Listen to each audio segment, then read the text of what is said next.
Namaste. In today's video, I'm going to talk about the deity's energy. How, when we associate with the deity, our spiritual awakening process gets smoother. Sometimes our family deities are also there to help us. Our bloodline has the energy of the deities because our forefathers were into practices to these deities. So, how does this all help us when we are undergoing a spiritual awakening process?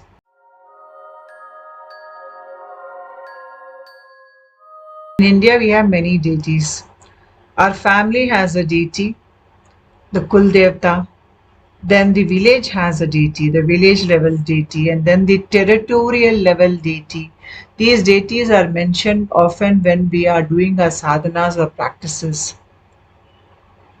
They are called as Kul Devatas, Van Devatas, Kshetra Palakas, or Ishta Devata. Because of lot of recent changes in lifestyle, many families have left worshipping their family deities. There are few who do not believe in God. There are few who moved away to other countries and hence they are not in touch with their core beliefs or their core traditions.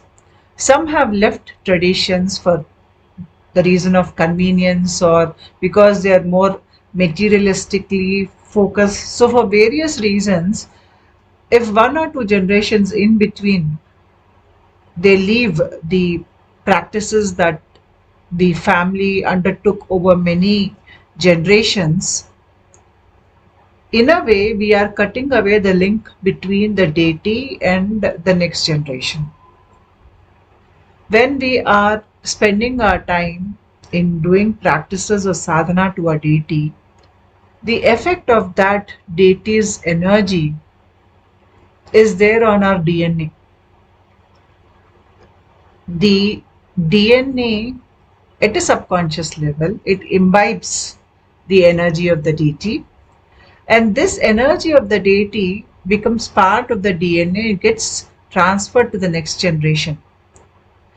The next generation has access to this energy, and when they start a practice, any spiritual practice with regard to that deity, they can immediately tap into that potential that is already there in their DNA.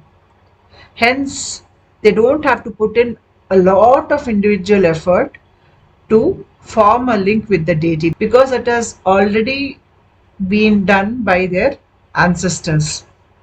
In some generations where a lot of deity worship happened in a house, if the next generation, people of lower vibrational level are born, they will not be interested in carrying forward the family traditions. They'll be more interested in the external world. They would rather spend their time idling away or doing some activities which will give them immediate gratification, or maybe some types of addictions or some lifestyle issues, or maybe they just are just wasting their time away. So, in such a scenario, whatever little free time they have in their life, they will not want to follow the traditions of their family. So, when low vibrational people are born in a family in one or two generations, they do not understand the intelligence behind carrying on the worships of their ancestors, and hence they leave them. Even if they leave them, the presence of the deity's energy is still there at the subconscious level. Say after 2 to 3 generations, if an highly evolved being is born in that family, or somebody in the future generations, say 2 generations or 3 generations later, if an evolved being or somebody who is undergoing a spiritual awakening has born in that family, they can access the energies, the divine energies that are there in the DNA at a subconscious level. But when some person's vibrational state is low, they will not be aware of the presence of these deities' energies in their DNA. For example, we have a river called Saraswati in India. At one time, this river was a mighty river. It was called Mighty Saraswati. But over few hundreds of years, This river has sort of lost its earlier glory and the flow has dwindled a lot to such an extent where it goes invisible after a particular place. The river has not dried up, though externally it may look like it has dried up. It is still flowing underneath the earth. That is, even though the Saraswati has dried up at the surface level in certain areas, it is flowing beneath the soil and it is still nourishing the land through these channels which are underground. In the same way, when we are involved with a deity and the deity's presence is there in our DNA, even if one or two generations is not aware of it, the third generation, once they have a spiritual awakening, their subconscious mind opens up, then this divine energy which is flowing underground, they can access it, they can tap into it, and they can use this divine energy for their own spiritual evolution. So generally, whatever practices a person does and that is taken on as a family practice, the effect of that divine energy stays in their DNA for about 7 generations. So even if 4 5 generations in between have sort of forgotten their traditions, if somebody in the fifth generation is able to tap into this hidden energy, they will again revive it. So they can again revive that energy flow into their DNA at a conscious level and use it for their spiritual development. So that is the power of connecting with the deity. A deity can be connected through spiritual practices, certain sadhanas, certain initiations are taken. For example, some do Kali sadhana, some do Bhairav sadhana. So all these things will help us. And in India, we have a tradition of Kul Devata where there is a family deity and the skill, the knowledge, the practices as to how to take this worship forward is there in the family. So the family is aware of how to do it and it is passed on to the next generation. It is very important to protect this knowledge, these practices for the benefit of the future generation and for our own benefit also. And in some cases, we have certain temples, certain places where our ancestors went to for spiritual healing, for spiritual upliftment.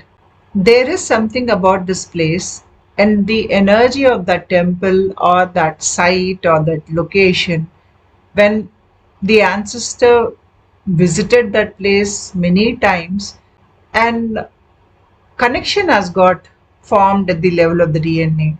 So later on, when the next generations they undertake pilgrimage to that same site, they go back to that same temple, that same location, they are again reigniting that pathway within them, that spiritual pathway which is there at a psychic level within them, and they can access the energy of the deity through that pathway.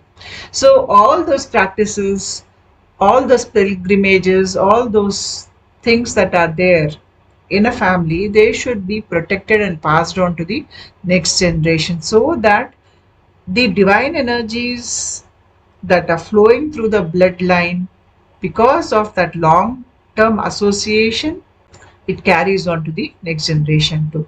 I'm talking from the standpoint of Indian culture because that is what I come from. If you belong to some other culture, in your culture also, I'm for sure that there will be some divine energies that are associated with certain traditions or certain rituals which you do in your house. You can carry forward those traditions and give it to the next generation because a certain amount of divine connection is present there when you take up a sadhana or when you're doing certain practices, certain rituals. You visit a divine site or a temple or you undertake a pilgrimage on a regular basis, and if a family has been doing it for a long time, the energy exists in the bloodline.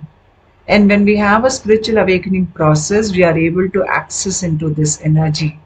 This energy, which was the hard work of our ancestors, which our ancestors used to form a divine connection with a higher power, the same energy is available to us. Even in between, if for 1 or 2 generations have sort of neglected these rituals or these religious activities which were part of the family lineage, now also there is a possibility that if you tap into your own uh, spiritual power, you can access the underlying divine energies that are there in your DNA, which are there at the level of the subconscious mind. Generally, when we have a spiritual awakening process undergoing in our body, the subconscious mind opens up. Once the subconscious mind opens up, everything that is there within it comes out. So, if your ancestors have had a divine connection and that energy is there in the DNA, you can experience these deities' presence in the state of dream, or you can experience a visitation from this deity, or you can see these deities in your dreams. You will receive their blessings, their guidance, their protection in your spiritual awakening process. In my spiritual awakening, when my subconscious mind opened up, I had a dream. In that dream, I was sitting in a prayer room and I was praying, and Lord Subramanya, the first picture here, he came in form of a 13-14-year-old boy. He came to me. Lord Subramanya is the family deity, and for many generations we have been praying to him. So when my Kundalini awakening happened and when my subconscious mind opened up, first thing is I could access his energy because his energy was running in my bloodline. So not only me, if anybody else in my family lineage, if they spiritually awaken or if their vibrational level rises up, they will experience visitation from Sri Subramanyeswara Swami because he is our family deity and his energies are there in our bloodline. In the same way, when I was seeking protection during my astral traveling experiences or protection from negative entities, at that point I had the protection of Lord Hanuman, the second picture. He came in my dream and he volunteered to protect me in these type of experiences. Lord Hanuman is also the deity that is prayed to in our homes by young boys and by men, and that tradition dates back many hundreds of years. For that reason, the energy of these deities is flowing very strongly in my bloodline. So when my subconscious mind opened up, they both came first to offer their protection, their guidance. Apart from that, I've seen many other deities also because we have a system in India where we have multiple deities and each deity's energy can be used in different ways for our spiritual awakening process. So whatever I say here, I speak from personal experience. In case this is the first time you've encountered the topic of deities and you're not aware of any such rituals in your bloodline or in your family, and now you have a spiritual awakening and you're able to see these deities for the first time, please understand that you could have done some practices for them in your previous lifetime. Or if you have got initiated by an astral guru, or if you have already received initiations in your dream states, these deities could be the energy or the power that is running in the lineage that has initiated you. So, whatever reason it may be, you have somehow tapped into this divine energy and you can start your sadhana towards these deities who are coming to you in your dream, in your altered states of consciousness, because this will help you to progress faster. And it not only helps you, the energy that you put into to pray to these deities, that becomes part of your DNA and it can get transferred to your children tomorrow. So they will be able to easily tap into this energy in the next generation. And for those who have no idea about all these things, but they are undergoing a spiritual awakening process. You can start a tradition in your family by practicing a certain ritual towards a deity, by taking an initiation or practicing a sadhana, and that itself will create that energy reservoir in the bloodline to get transferred to the next generation. Because anything you do, good, bad, it becomes part of the baggage of the family DNA. It gets transferred to the next generation. Generally, what happens is, in a family line, if they're highly spiritually evolved souls born, and suddenly in one generation a low vibrational soul is born, that low vibrational soul will not be interested in spiritual activities. Many of them are either not fond of such activities, or they don't resonate with such activities, so they do not continue the family practices or traditions. But that energy is still flowing within the DNA of the family. After 2 generations later, if an evolved soul is born and that evolved soul is undergoing a spiritual awakening process, all those divine energies that are there at the subconscious level, they come up to play in the life of the spiritually evolving person, and they will help him in the spiritual evolutionary path. In case you are not aware of the deities, then if you are undergoing a spiritual awakening process, then you can see which deity is coming into your dream space, your personal space, or which deity you are guided to make a connection with. Because at some level, at the level of the universal consciousness, especially when energy is working at the level of the universal consciousness within us, there also we have these deities energies playing out. So at a level which is much higher than the family level, that is the collective consciousness level also, there also you have the presence of these deities. So the presence of these deities from that level also can come into your field of experience when you're undergoing a spiritual awakening process. And when you see these deities, understand that these deities are coming into your experience, so that you understand that they are there and you can seek their blessings and move forward on your spiritual path. Thank you.